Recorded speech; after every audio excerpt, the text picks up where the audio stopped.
All that mattered was the warmth of her touch, the soft brush of her lips as she leaned in again, our kiss deepening as we finally allowed ourselves to surrender to the pull that had been growing between us. As her hands moved to my shoulders, pulling me closer, I felt a rush of heat that spread through me, a raw, unfiltered connection that seemed to reach into my very core. Every touch, every glance, every shared breath felt like a confession, an admission of the feelings we had both been holding back. "Jackson," she murmured against my lips, her voice barely more than a whisper. Her fingers traced the line of my jaw, her touch sending shivers down my spine. "I never thought I'd feel like this again." Her words, so quiet yet so full of meaning, hit me in a way I hadn't expected.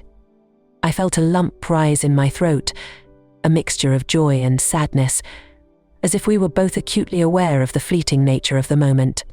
I pressed a gentle kiss to her forehead, my hand coming up to cup her cheek, and she closed her eyes, leaning into my touch. "You're not alone in this, Lillian," I whispered, my voice thick with emotion. "I've been feeling it too for a while now." She opened her eyes, and there was a glimmer of relief, a soft vulnerability that only made my heart ache more. In that moment, I knew that whatever happened, whatever challenges we might face, I didn't want to let her go. We were two people who had found each other in the quiet stillness of a greenhouse, amidst the flowers and the soil, and there was something achingly beautiful about that. We stayed wrapped in each other's arms, the outside world fading away, leaving only the two of us suspended in a moment that felt timeless. The greenhouse, with its rows of flowers and lush greenery, became a sanctuary, a place where we could be honest with ourselves and each other, free from the expectations and judgments of the world beyond. As the evening wore on, the sky outside began to darken, casting a soft, dim light over the greenhouse. Shadows danced across the plants, and the air took on a coolness that only heightened the warmth between us. We didn't speak, letting our bodies do the talking as we navigated the unfamiliar territory of this newfound intimacy. Our kisses deepened, each one filled with an intensity that left me breathless, each touch grounding me in a connection that felt as inevitable as it was unexpected. The lines between friendship and something more blurred, each of us surrendering to the feelings we had tried so hard to ignore. I lost track of time, of everything but her hands in mine, her soft laughter that broke the silence now and then, her gaze that held me captive with its mix of tenderness and passion. The world outside the greenhouse ceased to exist, leaving only the two of us in a cocoon of warmth and light. Finally, as the night settled in fully, we found ourselves lying side by side on the wooden bench, wrapped in a blanket we'd pulled from a shelf. The silence was comfortable, filled with the gentle sound of our breaths and the soft rustle of the plants around us.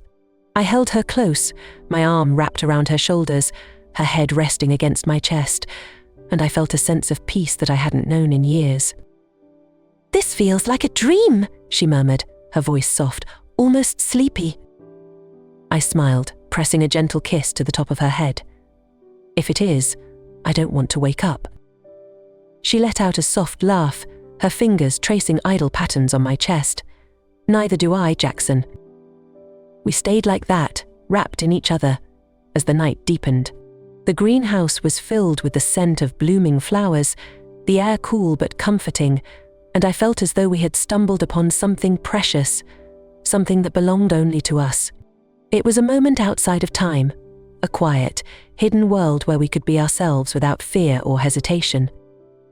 As the first light of dawn began to filter through the glass walls, casting a soft glow over the greenhouse, I felt a pang of sadness, a reminder that this moment couldn't last forever. We would have to return to our lives, to the realities we had left behind, but for now I held her close, savoring the warmth of her presence, the gentle rise and fall of her breathing, and the quiet peace that we had found together. When the morning came, we finally stirred, our movements slow and reluctant, as if neither of us wanted to break the spell that had settled over us.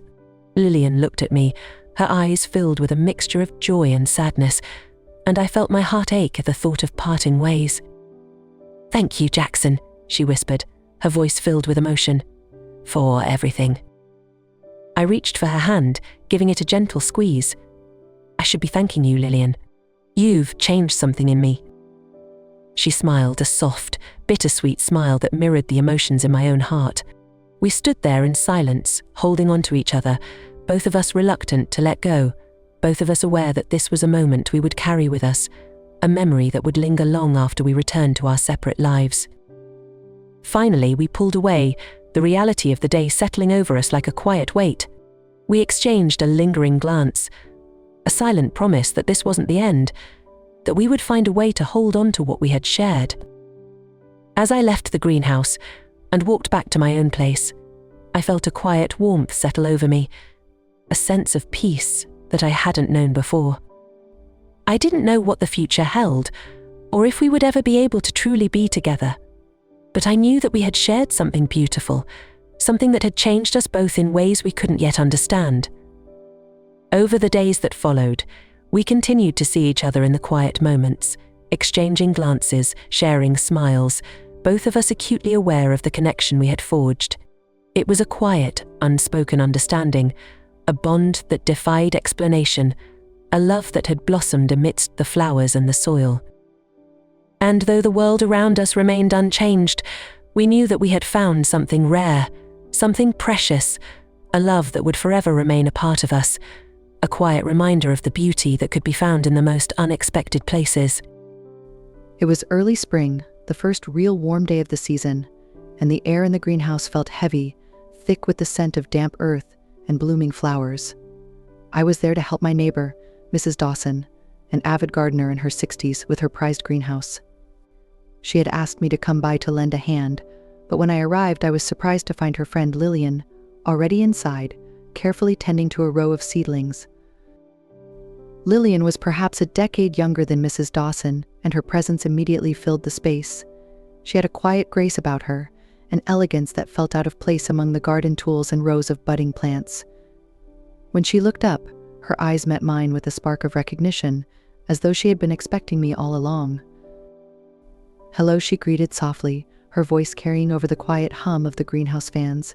"You must be Jackson." "Yes, that's right," I replied, slightly taken aback by the intensity of her gaze. "I came to help with the plants." She smiled, a subtle smile that hinted at something more than friendly warmth. "I'm glad you're here. These plants are going to need a lot of attention today." Mrs. Dawson soon joined us, showing me around and pointing out the tasks she had in mind. But as the afternoon wore on, it was Lillian who remained close by, her movements slow and deliberate as she guided me through each step of caring for the delicate plants. There was a subtle tension between us, an awareness that grew with each shared glance, each accidental brush of our hands. At one point, she leaned in to show me how to handle the seedlings without damaging their fragile roots. Her hand rested on mine, steady and warm, her touch lingering just a moment longer than necessary. I glanced up, and our eyes met in a charged silence. She didn't pull her hand away, and I felt a rush of something I couldn't quite define, an invitation, perhaps, or maybe just a flicker of mutual curiosity. "Thank you for showing me," I murmured, my voice barely a whisper. "It's no trouble at all," she replied, her voice low, almost conspiratorial. There was a softness in her gaze, a vulnerability that hinted at a shared understanding between us. The afternoon light softened as the sun dipped lower, casting long shadows across the greenhouse floor.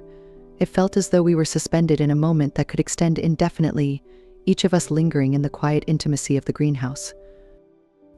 As the sun began to set, painting the glass walls of the greenhouse with a warm, golden hue, Lillian and I continued working side by side, our movements synchronized without a single word. There was an unspoken connection between us now, something fragile yet unmistakable. Each time our hands brushed or our eyes met, it felt as though the air grew thicker, charged with a tension that neither of us dared to acknowledge openly. We were watering the plants when Lillian leaned over, a hint of lavender in her perfume filling the air around us. She was close enough that I could feel the warmth radiating from her skin, and my heartbeat quickened in response, though I tried to keep my focus on the task at hand. But she didn't move away. Instead, she watched me intently, as if studying my reactions, a soft smile playing on her lips. "Jackson," she said quietly, her voice barely a whisper, "you have a gentle touch with these plants. It's a rare quality." The compliment was simple, but the way she said it, her tone, her gaze turned it into something far more intimate. I looked up, meeting her eyes, and felt a rush of warmth that spread from my chest to the tips of my fingers. "Thank you, Lillian," I replied, my voice equally soft, as if we were sharing a secret in the stillness of the greenhouse. "I suppose I've always had a bit of a knack for gardening." She smiled, her gaze lingering on me for a moment longer before she turned her attention back to the plants. Yet, even as we continued working, I couldn't shake the feeling that something unspoken had passed between us, something that hung in the air like a whisper, waiting to be acknowledged. As the evening wore on, Mrs. Dawson excused herself, leaving Lillian and me alone in the fading light. I glanced at her, unsure of what to say, but she only smiled, a look of quiet assurance in her eyes. "Shall we keep going?" she asked, her voice calm and steady. I nodded, grateful for the distraction of work, though I could feel the tension building with each passing minute. We moved through the rows of plants, the silence between us growing heavier, charged with an intensity that neither of us seemed willing to break. Finally, as we reached the far end of the greenhouse, Lillian turned to me, her expression thoughtful. "Thank you for helping today, Jackson. It's been a pleasure." There was something in her tone that sent a shiver down my spine, a subtle warmth that hinted at feelings left unsaid. I looked at her, searching her eyes for some clue, some indication of what she might be thinking. But before I could find the words, she stepped closer, her hand reaching out to brush a stray leaf from my shoulder. It was such a small, simple gesture, yet the touch lingered, her fingers grazing my skin in a way that sent a thrill through me.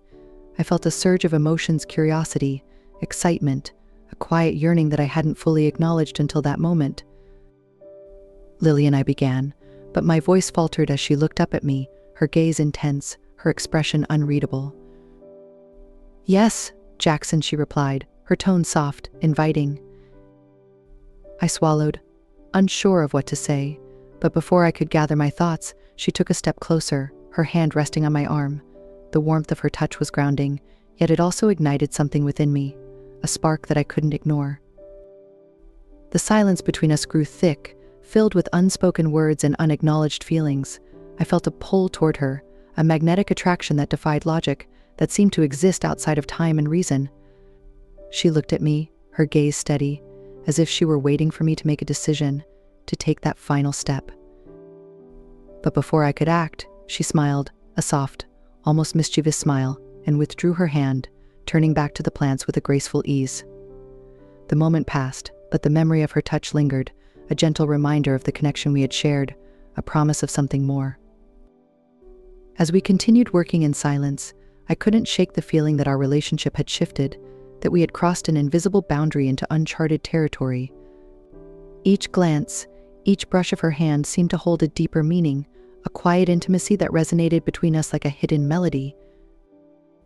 The greenhouse was bathed in shadows by the time we finished, the air cool and still. As we stood together in the quiet darkness, I felt a sense of peace, a quiet contentment that I hadn't experienced in a long time. Lillian looked at me, a soft smile on her lips, and I felt a warmth in her gaze that eased my worries, that filled me with a quiet joy. "Thank you for today, Jackson," she said, her voice soft, her words carrying a warmth that wrapped around me like a gentle embrace. "It was my pleasure," Lillian, I replied, my voice equally soft. "Anytime." We lingered in the silence, neither of us willing to leave, both of us caught in the quiet beauty of the moment. Finally, she reached out, her fingers grazing my hand in a touch that felt both innocent and intimate. "Good night, Jackson," she whispered, her voice barely more than a breath.